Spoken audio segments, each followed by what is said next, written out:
나이가 들수록 말하기를 줄이고 지갑은 열어라 이런 말 들어보셨죠? 안 들어보셨나요? 유대인 속담이라고 그래요. 근데 요즘은 뭐 텔레비전에서도 뭐 방송에서 가끔 나오는 말인데요. 나이가 들수록 뭐 흔히 말하는 라떼 얘기하지 말고 잘 들어주고 또 실질적으로 도움되는 그런 어른이 되라, 뭐 이런 의미라고 생각을 합니다. 나이가 들수록 어른 된다는 거 쉽지 않지요. 나이는 저절로 먹지만 어른은 저절로 되는 거 아니잖아요. 저도 나이가 뭐 많지는 않지만 나이가 들면 들수록 이 눈치도 보이고요. 또 괜한 말 하는 거 아닌가 싶은 생각이 들 때도 있습니다. 왜냐하면 저도 젊다고 생각했을 때에 그런 생각 많이 했거든요. 뭐 상황과 현실을 모르면서 옛날 얘기만 하는 어른들 있다고, 그런 얘기, 저거 정말 쓸데없는 얘기 한다고 그런 생각 많이 했었거든요. 그래서 혹시 나도 나는 나이 들면 저러지 말아야지 그랬는데 그러고 있는 거 아닌가 싶은 생각이 들 때가 있어서 깜짝깜짝 놀랄 때가 있습니다. 좋은 어른 된다는 거 참 어렵습니다. 나이가 든다고 뭐 내가 어른이라고 내 생각대로 내 마음대로 하다가는 큰일 나죠. 어른 대접 못 받기 딱 좋습니다. 물론 나이가 들수록 뭐 존경받는 어른들도 있지요. 근데 그런 분들은 보면 다 존경을 받을 만한 이유가 있습니다. 그런 모습들을 가지고 살아간다는 것이죠. 분명한 것은 나이가 들었다고 해서 다 어른이 되는 게 아니라는 겁니다. 여러분 어떠신가요? 여러분은 여러분의 가정에서, 여러분의 직장에서, 또 우리 교회에서 어른답게 살고 있고 어른으로 대접받고 있으십니까? 어떠신 것 같아요? 오늘 본문에 보면 이 어른다운 어른에 대해서 이야기합니다. 특별히 교회 안에서 어떤 모습으로 살아야 정말 어른다운 어른인가, 이제 그 얘기를 하거든요. 사실 이제 디도서는 굉장히 짧은 성경입니다. 사도 바울이 그레데라는 곳에서 목회를 하고 있던 디도에게 보낸 편지이고요. 그 편지의 내용이 성도들에게 이런 거 가르쳐야 된다 이렇게 말하는 내용입니다. 그래서 교회에서 특별히 이 교회 공동체의 성도들이 가져야 될 마땅한 모습, 꼭 배우고 익혀야 될 그 모습이 무엇인가를 이야기하는 그런 내용입니다. 자, 그러면서 이제 나이든 남자, 나이든 여자, 뭐 젊은 여자, 젊은 남자, 뭐 이렇게 또 종들 이렇게 나누어서 이야기를 이런 거 가르쳐야 된다 이렇게 쭉 하는 내용이 나옵니다. 간단하게 좀 볼게요. 먼저 나이든 남자들에게 있어야 될 바른 교훈에 대해서 2절에 이야기합니다. 남자들 얘기니까 남자들만 한번 읽어볼까요? 우리 남자분들만 읽겠습니다. 2절. 자, 시작. 늙은 남자로는 절제하며 경건하며 신중하며 믿음과 사랑과 인내함에 온전하게 하고. 잘 안 읽으시는 것 같아요. 다시 읽겠습니다. 우리 남자분들 같이 읽습니다. 자, 시작.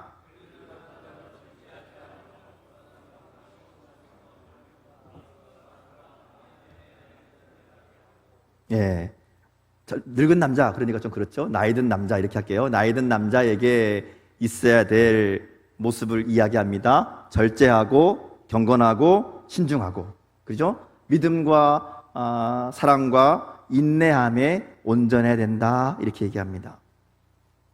절제라는 건 뭐죠? 자기를 잘 다스리는 것을 이야기합니다. 특별히 자기에게 있는 것들, 나이가 들수록 가지고 있는 게 많거든요. 가지고 있다고 생각하는 게 많습니다. 그래서 시간도 있고 물질도 있고 내게 있는 것, 이제 내 인생 내 마음대로 한 번뿐인 인생 마음대로 즐기고 하고 싶은 거 하며 사는 게 행복이다. 세상은 이렇게 이야기합니다. 근데 그거 절제해야 된다 이렇게 얘기합니다. 정말 행복은 자신에게 있는 것을 자신의 것으로 생각하지 않고 하나님이 주신 것으로 알고, 그래서 하나님의 뜻대로 의미 있게 보람 있게 사용할 줄 아는 것, 그게 절제입니다. 한 번뿐인 인생이기 때문에 하나님이 허락하신 것을 가지고 잘 사용하도록 자기의 삶을 다스리는 것, 그게 절제입니다. 경건은 성숙한 성품이라고 할 수 있습니다. 우리가 흔히 경건 그러면 뭔가 종교적인 행동을 생각하는데요, 사실 성경에서 말하는 경건은 삶이고 성품입니다. 사람들은 절대로 나이가 많다고 존경하지 않습니다.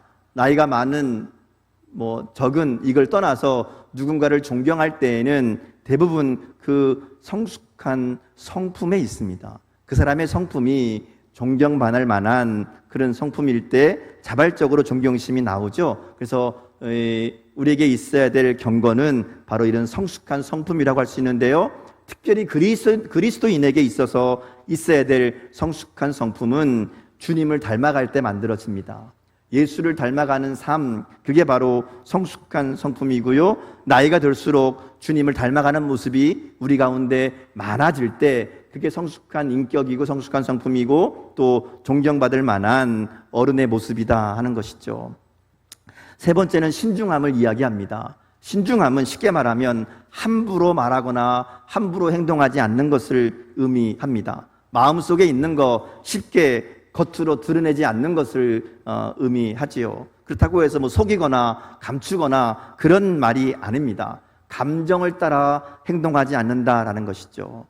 자기 감정대로, 자기 생각대로 그냥 막 행동하지 않는다. 이게 신중함의 의미입니다. 사람이 나이가 들면 들수록 막 하기가 쉽습니다. 나보다 어른이 별로 없는 것 같거든요. 내가 뭐를 해도 나한테 뭐라 그럴 사람이 별로 없는 것 같으니까 그다음 어떻게 해요? 그냥 마음대로, 기분대로, 내키는 대로 막 하게 됩니다. 그러면 이제 안 된다는 거죠. 내 마음대로, 내 감정대로가 아니라 나이가 들수록 더 조심하는 거, 이게 신중함입니다. 그래서 나이가 들수록 신중한 사람이 되어야 됩니다. 쉽게 말하는 것이 아니라 신중하게 말하고, 성격을 쉽게 드러내고 마음대로 함부로 하는 것이 아니라 자제하고 성숙한 표현을 할 줄 아는 사람이 되어야 된다 하는 것이죠.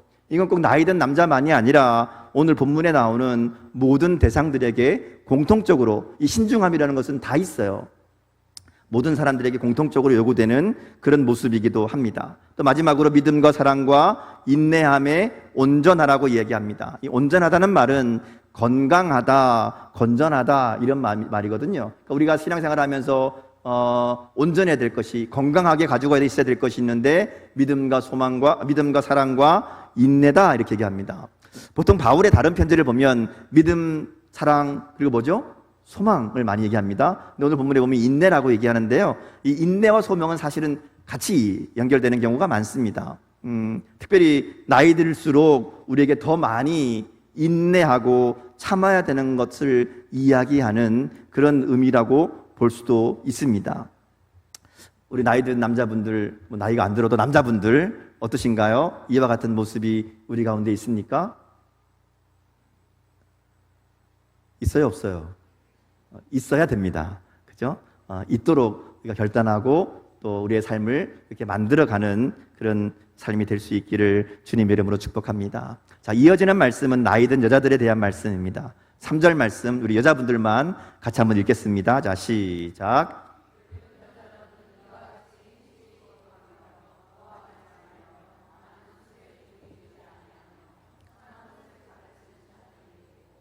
자, 여기 보면 여자들에 대해서 이야기합니다. 근데 이렇게 남자, 여자 나누었다고 해서 이건 남자 거, 이건 여자 거 이런 얘기 아닙니다. 이 둘은 같이입니다. 그래서 3절에 보면 어떻게 시작해요? 늙은 여자로는 이와 같이 이렇게 얘기합니다. 이 이와 같이라는 것은 앞에 얘기했던 늙은 남자들에 대한 얘기와 같다 이런 얘기죠. 그러니까 이게 나눠놨다고 해서 남자, 여자 따로가 아니라 남자도 여자도 다 똑같이 이런 의미입니다. 이건 젊은 남자, 여자 마찬가지입니다. 모든 성도들이 기억하고 가져야 될 바른 교훈에 합당한 삶이다. 이렇게 우리가 읽어야 된다는 것이죠. 그러니까 나이 든 여자도 남자들 다 마찬가지로 절제와 경건과 신중과 또 온전함으로 행실이 거룩해야 된다라는 겁니다. 그런데 여기에 여자들에겐 두 가지를 더 얘기합니다. 하나는 모함하지 말라 이렇게 얘기하죠. 쓸데없는 말, 문제를 일으키는 말 하지 말라 이렇게 얘기합니다. 특히 나이가 들수록 좀 말에 조심을 해야 됩니다. 모두가 다 마찬가지인데 특별히 늙은 여자들은 조심해라 이렇게 얘기할 겁니다. 나이가 들수록 말이 많아지거든요. 또 말이 험해집니다. 그래서 모함하는 말 하지 말아라 이렇게 얘기하는 거죠.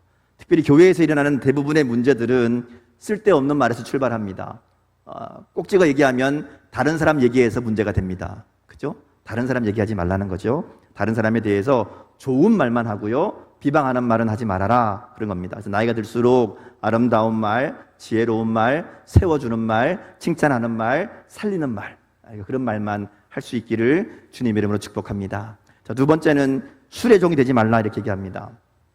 나이 든 여자들에게 왜 술 얘기를 하나 싶죠? 우리는 전혀 좀 다르잖아요. 이제 이 당시에는 그랬다 그래요. 젊은 때는 막 열심히 집안일하고 하다가 나이가 들면 이제 좀 말하자면 누가 뭐라 그러지도 않고 어른이 되고 편하니까 술을 많이 마시는 경우들이 있었다 그래요. 자, 그래서 술에 지배를 받는 술 문제가 있었던 것 같습니다. 그래서 술의 지배를 받지 말도록 술의 종이 되지 말아라, 이렇게 얘기합니다. 근데 이게 술만의 문제가 아니죠. 우리의 삶을, 우리의 마음의 주도권을 빼앗는 것이 있다면 안 된다는 겁니다. 그래서 하나님 외에 우리를 다스리는 것이 있어서는 안 된다는 것이죠. 다른 것에 마음을 빼앗기고 삶을 빼앗겨서 그것에 이렇게 좌지우지되는 그런 삶이 되어서는 안 된다는 것을 이야기하고요. 그래서 나이가 들수록 우리의 주인이 누구인가가 분명하게 드러나는 삶이 되어야 됩니다. 우리의 주인이 누구죠? 하나님이시죠. 그러니까 나이가 들면 들수록 저 사람의 주인이 하나님이구나, 저 사람은 하나님을 주인으로 모시고 사는구나, 이게 분명해지는 삶이 되어야 된다라는 거죠. 자, 그러면서 나이 든 여자들에게 특별한 일을 하나 맡기죠. 의무가 있습니다. 4절에 보면 그들로 젊은 여자들을 교훈하라, 이렇게 말합니다. 이건 3절에 나오는 선한 것을 가르치는 자들이 되라라는 것과 같은 말입니다. 다시 말해서 젊은 여자들에게 선한 것을 보여주며 가르치는 일을 하는 것이 나이 든 여자들이 해야 될 일이다라는 것이죠. 자, 그러면서 뭘 가르치는가, 그 선한 게 뭔가 하는 것을 이제 이야기합니다. 그 남편과 자녀를 사랑하며 신중하며 순전하며 집안일을 하며 선하며 자기 남편에게 복종하는 것이라고 4절과 5절에서 이야기합니다. 이거 가르치라는 거죠. 그러니까 여자들은 이런 삶을 살아야 된다라고 얘기합니다. 자기 남편에게 복종해라, 이렇게 하면 지금이 어느 시대인데 그런 말 하시나요? 목사님도 남자군요, 이러는 분들 있을 줄 압니다. 잘 생각해 보면요, 사실 그런 얘기는 아니에요. 여기 있는 나무들이 다 맞는 말이죠. 시대와 상관없이 우리에게 있어야 되는 그런 모습이라고 할 수 있습니다. 내용을 보세요. 아내가 남편과 자녀들을 사랑하라고 얘기합니다. 당연하죠. 또 신중하라고 얘기하고요, 순결하라고 얘기하고요, 착한 여자가 되라고 얘기하고요, 집안 살림을 잘하라고 얘기합니다. 이 집안 살림을 잘하라는 건 왜 그런가 하면 그때는 여자가 하는 일이 집안 살림이었어요. 요즘은 맞벌이도 하고 일도 하고 돈도 벌고 하지만 그때 여자들이 할 일이 뭔가 하면 집안일 하는 거예요. 그거 그러니까 자기에게 맡겨진 일 잘 감당하라, 이런 의미로 읽으시면 됩니다. 또 남편에게 복종하라는 말은요, 남편을 인정하고 존경하고 남편의 말을 들어라, 이런 의미입니다. 그렇죠? 복종하라는 말이 무조건 남편에게 순종하라, 무조건 다 들어줘라, 이런 얘기를 하는 게 아닙니다. 남편의 말을 잘 들어주라는 겁니다. 남편 무시하지 말고 남편을 남편으로 인정하고 그 남편의 이야기를 들어주는 아내가 되라라는 거죠. 여러분 그러신가요? 잘하고 계시나요? 남편이 원수가 아니고 남편입니다. 그렇죠? 저것이 아니고 남편입니다. 저 인간 아니고 남편입니다. 하나님이 집안의 가장으로 또 나와 함께하는, 평생을 함께 살아가는 사람으로 하나님이 짝지어 주신 남편이라는 것을 인정하고 사랑과 존경으로 대하라는 말이 이 말씀의 의미입니다. 그리고 남편 말을 잘 들어주라는 거예요. 잘 들어만 주셔도 됩니다. 그대로 하라는 얘기 안 하겠습니다. 잘 들어만 주세요. 그래도 됩니다. 자, 여기 보면 그 다음 이제 남자들 나오는 남자들도 마찬가지입니다. 남자들도 이와 같이 이렇게 얘기하죠. 그러니까 똑같아요. 남자만 그러라는 얘기가 아니라 여자도 남자도 다 똑같습니다. 에베소서에 보면 남편들에게 하는 이야기가 있어요. 대부분 나오는 얘기들이 보면 여자들은 복종하라, 남편 말 잘 들어라, 이렇게 나오는데 남자들은 뭐라고 얘기하는가 하면 그리스도께서 교회를 사랑하신 것 같이 아내를 사랑해라, 이렇게 얘기합니다. 그리스도께서 교회를 어떻게 사랑하셨어요? 죽기까지 사랑하셨습니다. 남편들은 아내를 위해서 죽어야 됩니다. 아멘을 아무도 안 하네요. 아내를 사랑함으로 죽기까지 할 수 있는 사랑이 남편이 해야 될 일입니다. 여자들이 좀 더 쉽죠? 그냥 말만 들어주면 되잖아요. 남편은 목숨을 내놔야 됩니다. 이게 뭐 이건 네 거, 이건 내 거 이게 아니라 서로 그렇게 함께 사랑하고 서로에게 그와 같이 돼야 된다라는 것이죠. 자, 더 중요한 게 있습니다. 왜 이런 얘기를 하는가 하는 것이죠. 사도 바울이 왜 이런 일들을 뭐 나이 든 남자는 이렇게 해야 되고 나이 든 여자는 이렇게 해야 되고 젊은 여자 젊은 남자 이렇게 살아야 된다, 이런 일 해야 된다, 왜 그 얘기를 하는가 하는 거예요. 5절 하반절에 보면 그 이유를 얘기합니다. 이는 하나님의 말씀이 비방을 받지 않게 하려 함이라, 이렇게 말씀합니다. 왜 우리가 이런 삶을 연습하고 훈련하고 애써야 되는가 하면 하나님의 말씀이 비방받지 않기 위해서라는 겁니다. 사도 바울이 디도서를 통해서 계속 이야기하는 게 뭔가 하면 선한 행실입니다. 바른 행실, 바른 교훈에 합당한 행실을 이야기합니다. 왜 그렇게 살아야 되는가 하면 너희들이 예수님 믿는다고 하면서 하나님 말씀 받았다고 하면서 삶이 행실이 바르지 않으면 그러면 하나님 말씀 받은 것이 이상한 거 아니냐, 하나님 말씀을 따른다고 하는 삶이 그러면 그거 하나님 말씀 욕먹게 하는 거 아니냐, 이렇게 이야기하는 겁니다. 그래서 바르게 살아야 된다, 선하게 살아야 된다. 성도의 생활이 바르지 않으면, 올바르지 않으면 교회가 욕을 먹고 하나님이 욕을 먹는다, 그렇게 얘기하는 거예요. 여러분 당장 여러분 가정에서 여러분의 삶이 바르지 않으면 여러분의 배우자가, 여러분의 자녀들이 뭐라 그래요? 예수 믿으면서, 예수 믿는다는 게 뭐 이렇게 나온단 말이죠. 하나님을 비방할 거리를 만들어주면 안 된다라는 겁니다. 그래서 우리가 바른 행실로 살아야 된다, 이렇게 얘기하는 거예요. 이어진 6절 말씀은 젊은 남자들을 향한 권면인데요, 마찬가지예요. 여기도 이와 같이 이렇게 시작하죠. 그러니까 다 지금 연령대별로 나눠놨지만, 성별을 나눠놨지만 그 중요한 거 아니라는 겁니다. 다 똑같다라는 거예요. 근데 특별히 젊은 남자들은 신중한 사람이 되라고 이야기합니다. 남자들이 좀 말하자면 마음대로잖아요, 제멋대로잖아요. 더 신중해야 된다, 이렇게 얘기해요. 그러면서 범사에 내 자신이 선한 일에 본을 보이며 교훈에 부패하지 아니함과 단정함과 책망할 것이 없는 바른 말을 하게 하라, 이렇게 얘기합니다. 그러면서 이는 대적하는 자로 하여금 부끄러워 우리를 악하다 할 것이 없게 하려 함이라, 이렇게 말씀합니다. 비슷한 내용이죠. 그런 일들을 왜 하는가 하면 누군가 예수 믿는 자들, 너희들 비판하고 비난하고 대적하려 하다가도 너희들 보면서 야, 너 보니까, 네가 사는 거 보니까 예수 믿는 사람들 욕 못하겠다, 예수 믿는 사람들 나쁘다고 말 못하겠다, 그런 얘기 들어야 된다는 겁니다.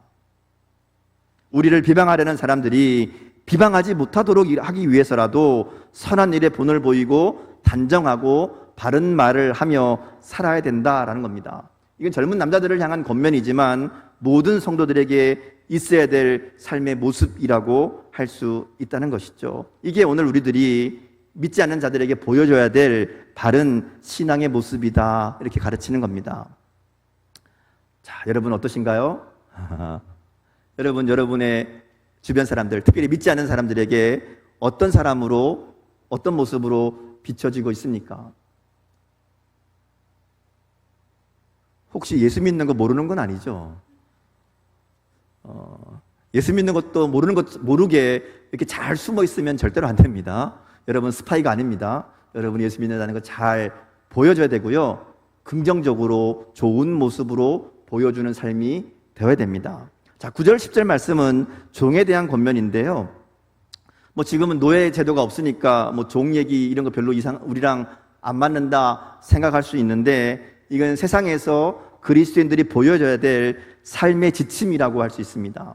그 당시처럼 지금 그 당시와 같이 뭐 노예, 주인 이런 게 있는 건 아니지만 우리가 이 땅을 살아가면서 세상 사람들과 삶의 모습에서 보여줘야 될 모습을 이야기하는 겁니다. 이 당시의 문제는 뭐였는가 하면 종이 있고 주인이 있어요. 근데 이 사람들이 밖에서는 종이고 주인인데 교회 안에서 만나면 한 형제요 한 자매가 되는 거잖아요.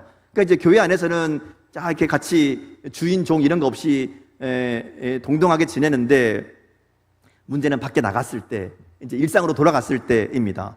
일상으로 돌아가면 현실에는 종과 주인이 분명히 존재하잖아요. 근데 이 사람들 중에 교회에서 우리가 다 뭐 형제 한 자매 한 형제인데 서로 너도 나도 다 똑같은데 그 마음으로 밖에서도 그렇게 하는 사람도 있었다는 거죠. 그것에 대해서 얘기하는 겁니다.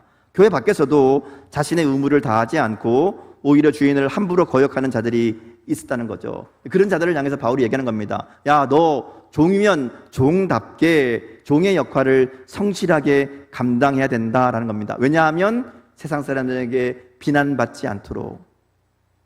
사람들은 모르잖아요. 세상 사람들은 그들의 겉으로 드러나는 종과 주인의 관계만 알고 있는데 그 종이 주인한테 함부로 하고 거역하고 주인 거 막 빼돌리고 이러면 이거는 예수 믿는다는 사람이 문제가 된다는 거죠. 그래서 더 종이 되라고 범사에 순종하고 주인을 기쁘게 하라고 얘기합니다. 더 진실하고 성실한 종이 되어서 하나님을 주인을 섬기는 모습을 통해서 하나님의 영광을 드러내야 된다, 이렇게 가르치는 거죠. 오늘 우리의 삶에 적용해 보면 우리에게 뭐 종과 주인 뭐 이런 거 없지만 우리가 이 땅 가운데 살아가면서 여러 가지 역할을 가지고 살아가지요.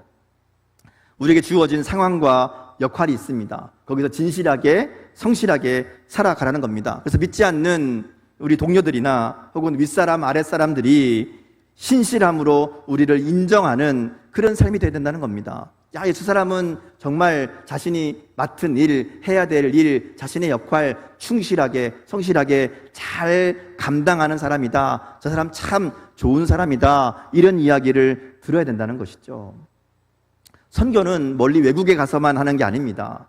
전도는 길에서 띠뚜르고 선물 나눠준다고 그게 전도가 전부가 아니라는 것이죠. 가장 중요한 선교와 전도는 우리의 삶의 현장에서 나와 함께하는 사람들에게 내가 어떤 모습을 보여주는가, 여기에 있습니다.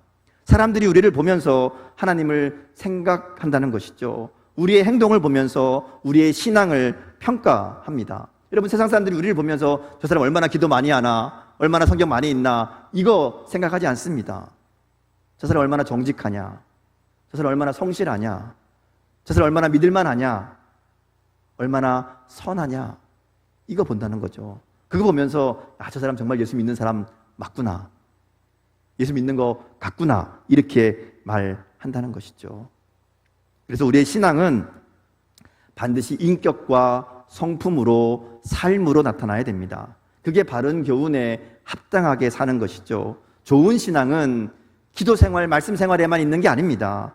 기도와 말씀, 그것이 삶으로 나타나야 된다는 것이죠. 삶으로 보여줘야 됩니다. 자, 그래서 이어지는 11절에서 14절까지 말씀을 보면 이와 같은 삶을 살아가도록 우리에게 역사하시는 하나님의 은혜에 대해서 이야기합니다. 그러니까 신앙생활이라는 게 저절로 되는 게 아닙니다. 그냥 되는 게 아니라는 것이죠. 우리가 신앙생활하면서 하나님의 자녀답게, 하나님의 백성답게 살아가는 데에도 하나님의 은혜가 있어야 된다, 이렇게 얘기합니다. 우리가 구원받는 것이 하나님의 은혜로 구원받는 것처럼 우리가 성숙한 믿음의 사람으로 살아가는 것도, 성장하는 것도 하나님의 은혜로 이루어진다는 겁니다.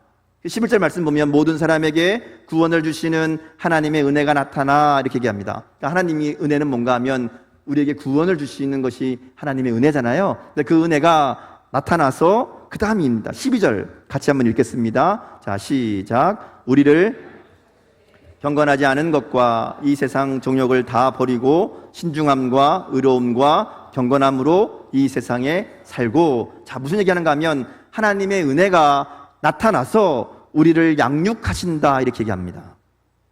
우리가 경건하지 않은 것과 세상의 정욕을 다 버리고 신중함과 의로움과 경건함으로 살아가도록 우리를 교육하고 훈련하신다는 겁니다. 하나님의 은혜가 우리를 변화시킨다는 것이죠. 하나님의 은혜는 우리를 절대로 그냥 내버려 두지 않는다라는 겁니다. 14절 말씀도 보겠습니다. 14절 같이 읽습니다. 자, 시작. 그가 우리를 대신하여 자신을 주심은 모든 불법에서 우리를 속량하시고 우리를 깨끗하게 하사 선한 일을 열심히 하는 자기 백성이 되게 하려 하심이라. 아멘. 자, 뭐라 그래요? 그가 누가? 예수님이잖아요. 예수님이 우리를 위하여 자신을 주심은, 십자가의 죽으심은 모든 불법에서 우리를 속량하시고 우리의 모든 죄를 다 없애주시고 없다 하시고, 그리고 우리를 깨끗하게 하셔서 그걸로 끝나지 않잖아요. 그 다음 뭐라 그래요? 선한 일을 열심히 하는 자기 백성이 되게 하려 함이라.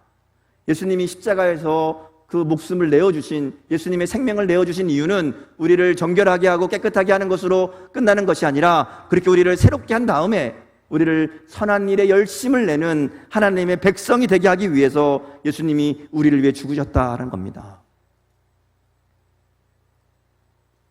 구원의 은혜는 죄 용서함 받고 천국 가는 것으로 끝나는 게 아닙니다.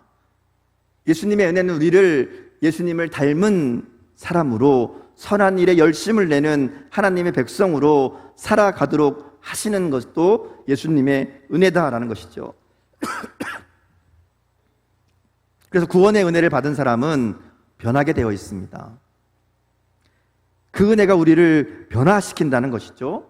예수님의 은혜를 알고 예수님의 은혜를 믿고 그래서 구원받은 사람들은 그 다음 당연히 나타나는 현상이 뭔가 하면 하나님이 기뻐하지 않는 것들을 하지 않게 되는 겁니다. 그리고 하나님이 기뻐하시는 일들을 하는 삶으로 변화된다는 것이죠.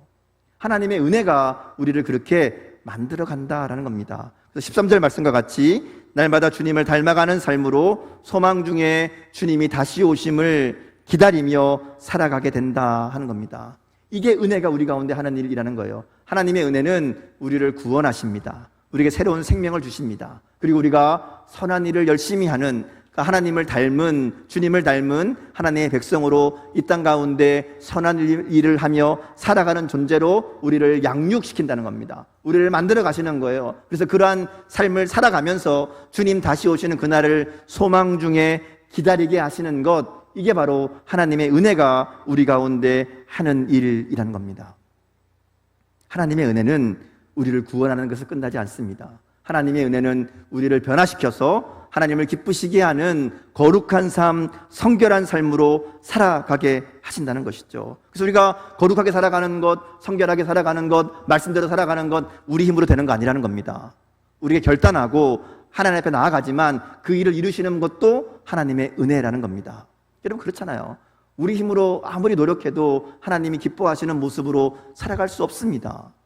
그러나 우리가 하나님의 은혜를 알고 그 은혜를 붙잡고 하나님의 도우심을 구하며 하나님의 은혜를 의지하며 우리가 순종하기로 결단하고 살아갈 때 하나님의 은혜가 우리를 변화시키신다는 겁니다. 이 하나님의 약속입니다.